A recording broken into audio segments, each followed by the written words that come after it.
Olá, querido, tudo bem? Hoje a gente vai estar falando um pouco sobre a discussão do que seja bênção e maldição e como a gente responde ao o que são esses dois termos na Bíblia e a relação desses dois termos com a vida do cristão. Tá bom? É isso que a gente vai estar respondendo hoje no nosso estudo, anexo de uma passagem de Tiago, o livro que estamos estudando.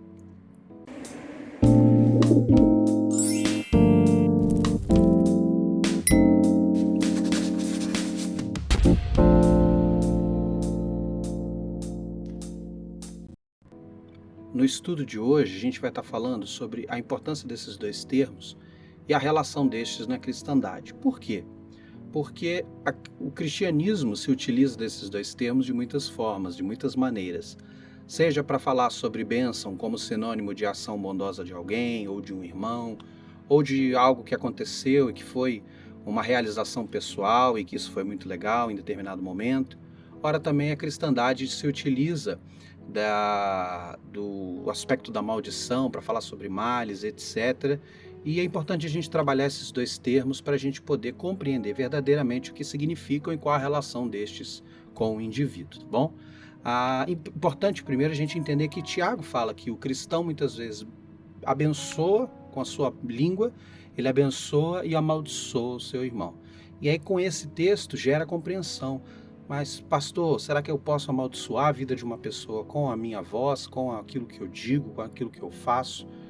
Primeiro a gente tem que entender o que é maldição para poder a gente responder isso. Eu respondi no vídeo passado que essa interpretação de Tiago é mais um desejo mal do que necessariamente proferir uma palavra de ordem à vida de uma pessoa em âmbito espiritual. A gente vai falar um pouco sobre isso no final, mas a gente precisa compreender os termos, e os termos teológicos, eles são importantes para poder a gente entender a mensagem do todo, desde a Bíblia, desde o Antigo Testamento ao Novo e etc, tá bom? Minha voz está um pouco ruim, estou saindo de uma gripe, minha voz está falhando, parece que eu estou cansado, né? Mas é assim mesmo. Primeiro a gente vai pegar a expressão bênção, tá bom? É importante a gente começar o nosso estudo com um texto-chave para a nossa interpretação, que é o texto de Deuteronômio, capítulo 29. Se você ler o que Moisés falou em Deuteronômio, que é a segunda lei, a palavra Deuteronômio tem esse significado, ou a repetição da lei de Moisés, a repetição da própria lei dele, que Moisés estava repetindo para o povo, que veio de Deus, mas né, carinhosamente dada a Moisés, porque foi Moisés que transmitiu ao povo. Moisés, quando repetiu a segunda lei, em Deuteronômio capítulo 29, ele falou que Deus é um Deus que abençoa o povo segundo a obediência e amaldiçoa o povo de acordo com a sua infidelidade e a quebra da aliança que esse povo fez com Deus no Sinai. Então é importante a gente entender que bênção e maldição provém de Deus. Isso para nós soa muito estranho, porque quando a gente pensa em maldição, a gente pensa, poxa, maldição não é algo ruim que acontece na vida de um indivíduo? Como pode ser algo ruim vir de Deus? É porque maldição, infelizmente, na igreja cristã, virou uma salada, quando na verdade maldição é a ação de juízo divino contra a desobediência. A gente vai explicar isso mais para frente um pouquinho. Então a gente precisa entender que bênção e maldição provém de Deus, não tem nada a ver com o ser humano, tá bom? Nem com principados e potestades, como muitas vezes é ensinado. Uma coisa não tem nada a ver com a outra. Maldição é uma ação de juízo divino sobre aquele que não está praticando as suas verdades, os seus preceitos e não está de acordo com a sua aliança. E a gente vê isso na Bíblia, tá bom? E é esses termos que a gente vai explicar hoje. Primeiro a gente tem que entender o que é bênção. Bênção, segundo alguns dicionários, eu vou colocar imagens aí para a gente ir traduzindo o que significa bênção especificamente, tá bom? Bênção, se você for pegar, por exemplo, o dicionário bíblico Vida Nova, bênção, no Antigo Testamento em geral, significava a concessão de um bem.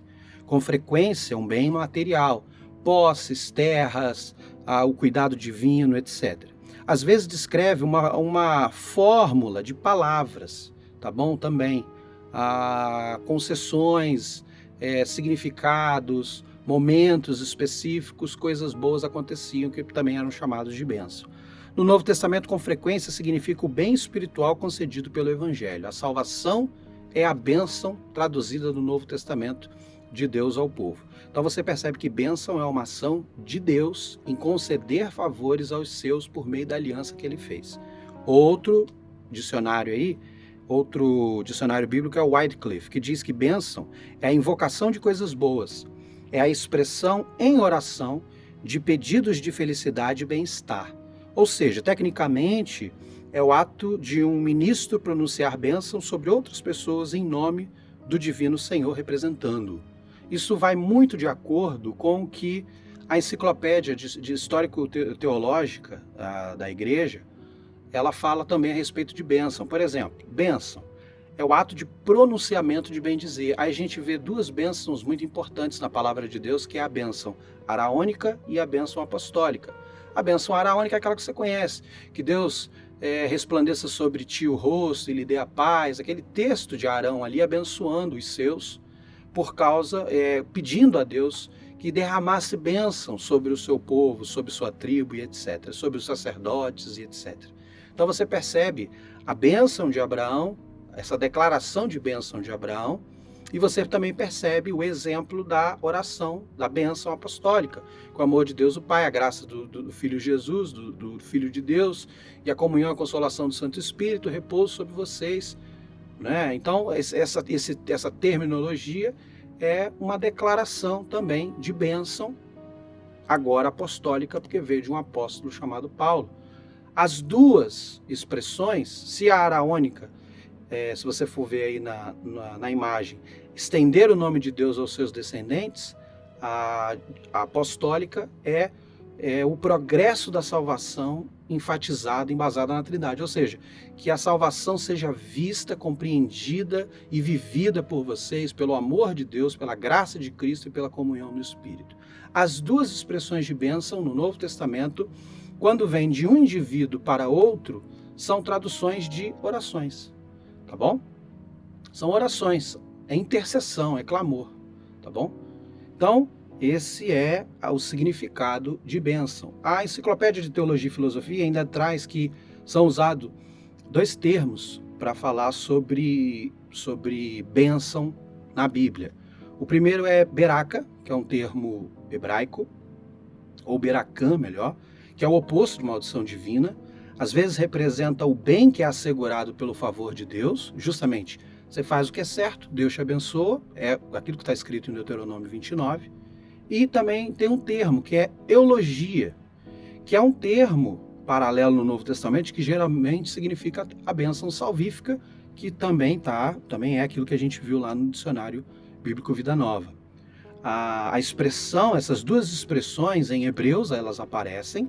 As duas palavras podem expressar também a bênção pelos homens, ou o bem designado, ou o bem desejado, ou o bem que eu quero, que também entra muito na ideia de intercessão.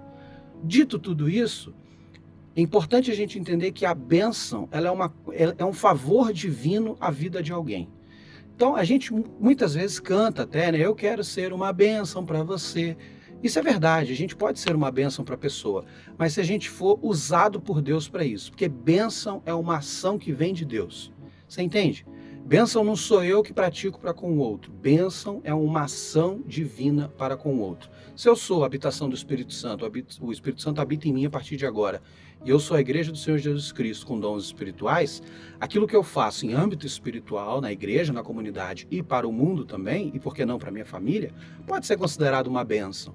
É comum a gente dizer, poxa, esse irmão foi uma bênção para mim, esse irmão ele cuida de mim, ele é uma bênção para a igreja. Muitas vezes porque a gente traduz que o irmão é usado pelo Espírito Santo para trazer palavras de carinho, de encorajamento, de força, para fortalecer o corpo de Cristo, para encorajar e etc. Não está errado, mas a bênção ela nunca vem de homem para homem, tá bom? Isso é importante porque isso já até define muitas coisas que a cristandade ensina hoje, que se eu for na igreja, o pastor vai colocar a mão sobre mim e vai me abençoar. Não, meu querido, pastor nenhum abençoa ninguém, quem abençoa é Deus. A bênção é uma ação de favor divina, é uma ação quase que milagrosa das mãos do Senhor, de uma ação sobrenatural à vida de pessoas. Entendeu? Isso é bênção. E maldição? Maldição é o oposto disso, tá bom? O dicionário Wycliffe vai dizer que maldição várias palavras hebraicas e gregas para maldição. Você tem meherá, você tem no Novo Testamento catanátema ou anátema. As expressões geralmente são de um desejo ou uma oração para que o mal sobrevenha a alguém. Quando se trata de Deus, quando não se trata desse mal desejado a alguém, amaldiçoar é um termo antropomórfico que expressa o desagrado divino ou uma justiça vingadora a alguém, ou a uma comunidade, a um povo, etc. A antítese, né, natural de todas essas maldições é a bênção. Tá bom? Então, a gente precisa entender que maldição, no Antigo Testamento, muitas vezes era traduzido como desejo mal para o outro. E essa é a interpretação que eu dei do texto de Tiago, capítulo 3, verso 9. Como é que com a boca a gente bendiz ao Senhor e com a nossa mesma boca, com a nossa mesma língua, a gente amaldiçoa a vida do irmão? Que maldição é essa? É eu impetrar o mal à vida do outro porque eu determino, porque eu digo, porque eu tenho poder? Nada disso, meu querido. O ser humano não tem poder para amaldiçoar a vida do outro. Graças a Deus por isso. Porque maldição é uma coisa que vem de Deus. É uma ação de juízo divino contra a desobediência. Ok? Ora, foi usada pelo próprio Deus como uma ação de juízo, de firmeza, de ação mesmo. Por exemplo, foi uma ação de juízo que destruiu Sodoma e Gomorra. Entende? Uma ação de juízo divino. Uma ação ali de condenação. Foi uma ação direta de Deus de marcar com um sinal de maldição a vida de Caim. Caim matou Abel. Uma ação do próprio Deus à vida do indivíduo, dando juízo. Foi uma ação de cumprimento ou de resoluções das maldições que o povo estava trazendo a si mesmo, que Deus trouxe o dilúvio. É uma ação de juízo divino contra a desobediência, contra aqueles que não estão na bênção, estão sob maldição, porque estão sob o princípio da desobediência divina. Perfeito? Isso, no termo bíblico, é maldição. Agora, o homem não pode transformar a maldição ou mudar o estado espiritual da vida de alguém, graças a Jesus. Entendeu? Senão a nossa boca pecadora estaria proferindo, né, pataquadas das mais diversas sobre a vida de muitas pessoas. Bênçãos e maldições para tudo que é lado. Então, a gente tem que tomar muito cuidado, porque a gente não amaldiçoa a vida de ninguém, tá bom? A gente não tem essa capacidade. Mas, pastor, por quê? Porque isso vem de Deus, não vem do homem, tá bom? Não vem do império das trevas, não vem de homem, não vem de anjo, vem de Deus. Outro termo, outra explicação a respeito de maldição está no Dicionário Bíblico Vida Nova, que diz assim: há dois usos da palavra na Bíblia. O principal é pronunciar uma maldição desejando o mal a alguém. Volta para mim. Antigamente, os homens antigos, eles acreditavam que quando você desejava o mal para alguém, esse mal acontecia. Isso não tem nada a ver com o mundo espiritual. Era um desejo. Eles acreditavam que isso acontecia na vida do outro. Tá bom? Então, quando eles queriam proferir uma palavra de maldição à vida do outro, esse desejo no coração, eles utilizavam a voz. Muitos povos cananeus faziam isso também. Tá bom? Utilizavam dessa voz maldosa para proferir e para mudar o estado, a vida, né, ou desejar o mal à vida do outro. E muita gente acreditava que isso pegava, entendeu? Como uma praga. E muitos povos acreditavam que essas maldições pegavam na vida do outro.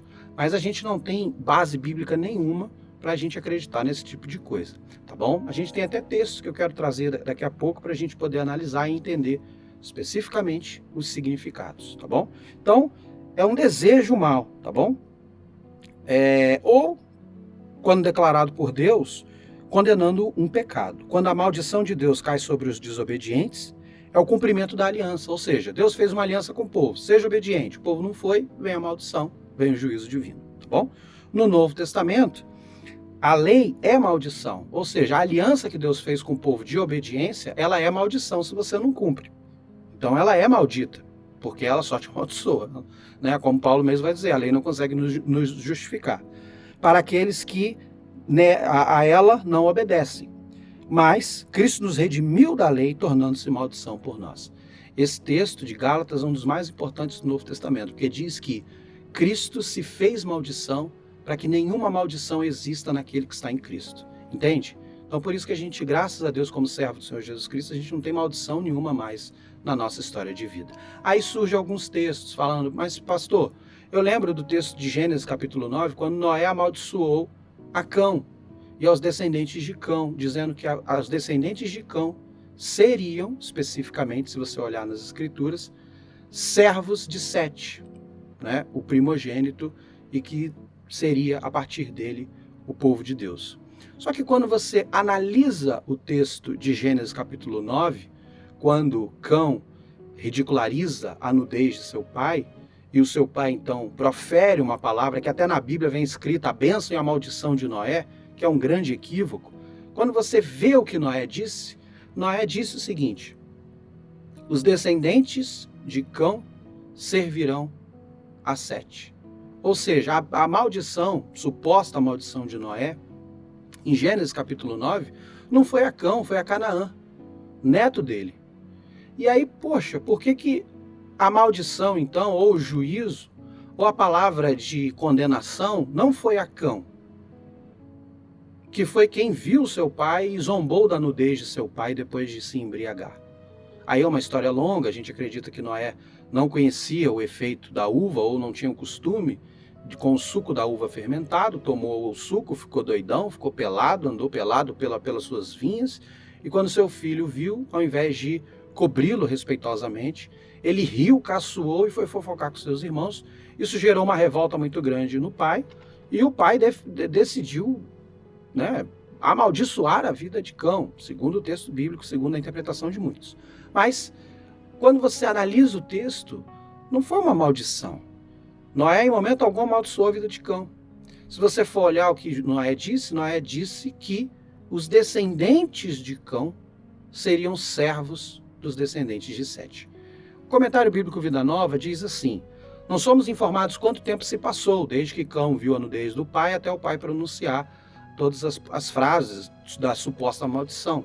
Mas é evidente que Noé estava na posse de todas as suas faculdades mentais, ou seja, fez isso consciente, lúcido, não mais com o efeito do álcool, quando pronunciou o seu oráculo. É importante essa palavra na nossa compreensão do texto de Gênesis capítulo 9. Por quê? Porque oráculo significa previsão, revelação, entendeu?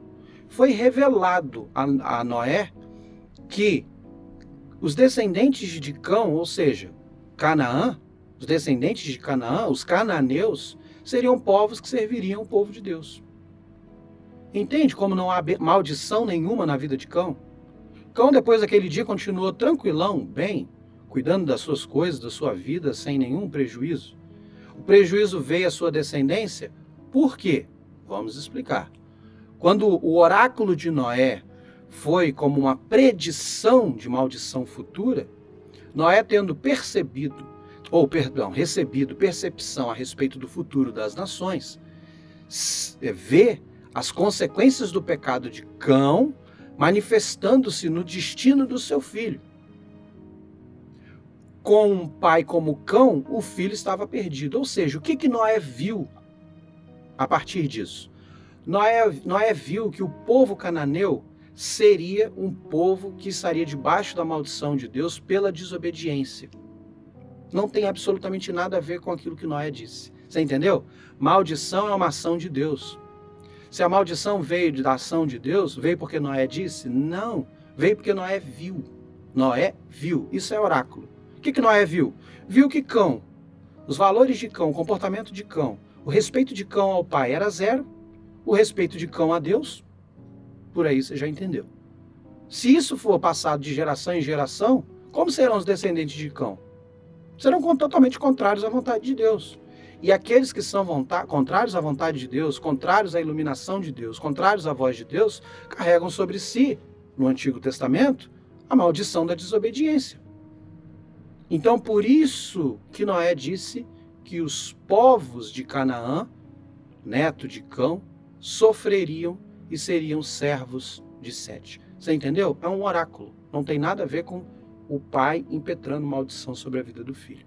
Isso é importantíssimo, porque tem até algumas músicas que eu parei de cantar, como por exemplo, sobre sua vida vou profetizar, nenhuma maldição te alcançará. Não, meu querido. Quem nos liberta das maldições é a cruz de Cristo. Não é frase nenhuma minha, nem oração, nem absolutamente nada que eu vá fazer por você. Porque a cruz de Cristo, como Cristo se transformou em maldição em nosso lugar, Ele é o único capaz, verdadeiramente, de nos libertar do império das trevas. É isso que o texto de Colossenses, o louvor, a doxologia a Jesus diz: ele nos libertou do império das trevas e nos transportou para o reino do Filho do seu amor, em quem temos a redenção dos pecados. Ele é a imagem do Deus invisível, primogênito de toda a criação. Nele, tudo subsiste. Tudo por meio dele foi criado, tanto na terra quanto no céu. Sejam as visíveis, as invisíveis, quer os altos tronos, quer soberanias, quer principados, sejam potestades, tudo foi criado por meio dele, tudo foi criado para ele. Ele era antes do princípio e nele tudo subsiste. Ele é o cabeça da igreja. Ele é o primogênito, o primeiro dentre os mortos, a fim de ter a primazia sobre tudo. Porque aprouve que nele residisse a plenitude, e havendo feito a paz com seu sangue por sua cruz, reconciliasse consigo todas as coisas, tudo que há na terra e todas as coisas que estão no céu. Essa é a doxologia de Colossenses, capítulo de número 1, a respeito de Jesus. Um texto lindíssimo que Paulo escreveu, uma das preciosidades do Novo Testamento, que diz que a obra da cruz tem um poder maravilhoso, nos liberta de todas as maldições. Porque Cristo, na sua crucificação, reconciliou a criação com Deus, reconciliou o mundo com Deus. A gente fala sobre o metaverso. Jesus reconciliou todos os universos possíveis e impossíveis, conhecidos e não conhecidos, todos os metaversos, todas as realidades paralelas com Deus. Convergiu tudo para ele. Tudo foi criado, tudo agora é por meio dele, para ele. Você entende? A cruz de Cristo, a gente acha assim, Jesus morreu na cruz só para salvar nós somos importantes. Não foi só para isso não. Jesus Cristo trouxe um impacto a tudo que existe quando ele morreu. Por isso que a terra tremeu quando Jesus Cristo morreu na sexta-feira. Por isso que a sua ressurreição trouxe um impacto, essa vitória da cruz trouxe um impacto ao mundo dos mortos, aos príncipes da potestade do ar, à luz, ao diabo, aos anjos caídos, a todos. Entende? Tudo está diferente por causa da morte e ressurreição, a vitória de Jesus na cruz do Calvário. Porque tudo agora está em suas mãos. Deus deu o poder a ele agora para ser o juiz de todas as coisas. É ele que virá, segundo Apocalipse, sentado no cavalo, que estabelecerá o seu trono branco para todo sempre. Então, o texto bíblico diz que Jesus nos reconcilia com Deus e nos liberta de todas as maldições. E eu não tenho como profetizar, segundo a música, que maldições não vão chegar na sua vida. Só quem pode fazer isso por você é Cristo, mediante a fé. E se você creu no Senhor Jesus Cristo e confiou em Senhor Jesus Cristo como Senhor e Salvador de sua vida, você já está liberto de todas as maldições, porque o texto de Coríntios, capítulo número 5, diz que quem está em Cristo é nova criação, é nova Gênesis. As coisas velhas se passaram e eis que se fez nova todas as coisas. Ou seja, você nasceu de novo. Você não nasceu mais na concepção humana, você nasceu na concepção espiritual. É isso que Jesus conversou com Nicodemos em João capítulo 3. Quem não nascer da água e do Espírito, ou seja, de um batismo, de uma transformação, de uma regeneração e do Espírito de Deus, da visão de Deus, de mim próprio. Eu sou aquele que vem de Deus para trazer iluminação, inspiração. É o meu Espírito que convence. É eu próprio. Quem não nascer da fé e dessa nova vida não faz parte do reino de Deus. Quem nasce em Cristo Jesus é nova criação, é novo indivíduo. Não é mais desse mundo, é cidadão celeste. Por isso não carregamos mais maldições sobre a nossa vida e não impetramos maldição à vida dos outros. Nem bênção. Infelizmente, a bênção vem de Deus em nos usar como instrumentos dele. Lógico que a gente diz, puxa vida, recebi uma bênção essa semana, recebi meu dinheiro que estava atrasado. A gente comumente na cultura, a gente diz, fui abençoado por Deus, né? Recebi um favor divino, Deus olhou para mim, né? Pode ser que Deus realmente tenha atuado, mas é porque a gente trouxe o termo bênção como algo muito abrangente. Quando bênção é uma ação de Deus em favor àqueles que estão debaixo hoje da cruz de Cristo. E cremos também que Deus, por misericórdia, abençoa todo mundo com ações de generosidade, óbvio. Mas bênção vem de Deus. E maldição também vem de Deus. Não tem nada a ver com você, não tem nada a ver comigo, não tem nada a ver com o demônio, tem a ver com a ação de Deus de julgar aquele que não crê na sua aliança. A nova aliança agora é Cristo, sua morte e ressurreição. Entendeu? Então o texto de Tiago, quando Tiago diz que da mesma fonte você bendiz a Deus, abençoa, mas você amaldiçoa, eu disse. Isso é traduzido, como muitos textos que a gente colocou aqui, como desejo do mal ao outro, que é condenado pela palavra de Deus. Graças a Deus, não temos como mudar o estado eterno de ninguém. Gostou do estudo? Então compartilha. Ficou um pouco grande, mas o tema é muito complexo e precisa de interpretações e conclusões importantes para a gente entender esses dois termos na Bíblia. E qualquer dúvida você pode escrever aí, que esse tema sobre bênçãos e maldições, eles são muito grandes, repercutem muito aí em vários estudos com vários pastores e mensageiros.